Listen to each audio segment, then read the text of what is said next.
I don't use past tense with Max. I don't like to use Max was my brother. He is my brother. He's always gonna be. He was very caring. He always was watching out for other people, his little brother in particular. Yep, the big baby brother. It was just everything in life was looking for the punchline. There was just never an opportunity to not make someone laugh. I always describe Max as he's my best friend, because we did everything together. When we'd play games, we were always like if you had like superhero and sidekick, He loved collecting all the way through his whole life. Whenever he did anything, it was on. Had to do it 100%. Yeah, just good child. Just a little quieter. Yeah. Just kind of. Yeah. But now I just contributed to it. It's like kind of your number one job as a parent to not let your kid die. And I did.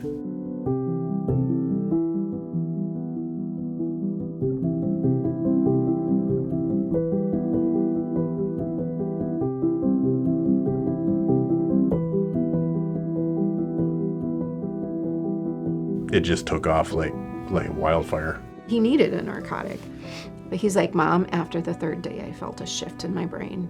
This makes me feel normal like other people must feel. That's what he said. April 7th, 2019, and me and him were supposed to go fishing that morning. And I just called him, and he never answered. And then his sister got home and phoned him. Called my mom in the hallway, and I said, Mom. And she answered me back like she always does. She kind of like copied me, and she goes, "What?"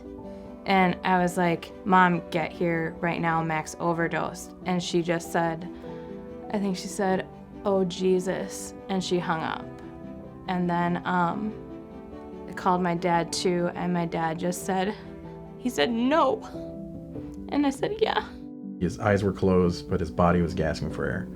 And I shot the door open, and immediately I saw a needle and blood trail. So that's when I got on the phone, called 911. I told them, I think my brother-in-law overdosed. Get here quick. All the questions they ask you, and it feels like it's an eternity. At this point, she had asked us if we had Narcan, which we did not. And yeah, the police were there within 3 to 4 minutes, and they took over immediately and dosed him with Narcan immediately. And it gave him like 6 doses of Narcan. And Ultimately, he got 9. It was awful. You become primal. There's a sound when you lose your child that comes out of you. And it was coming out of both of us. It comes from your soul so deep that it's just your humanness. This human is just ripped out of you. And we knew.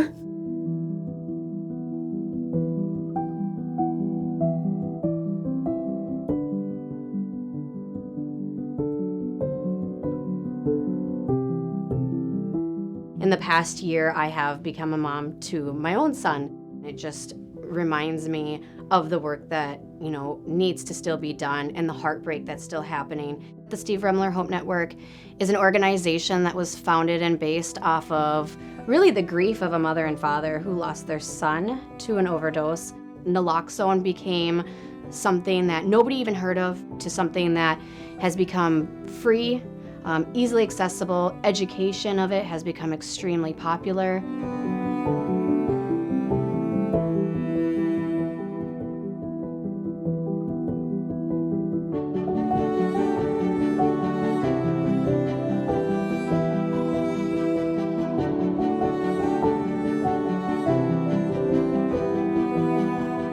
The past year and a half, 2 years has been hard on all of us.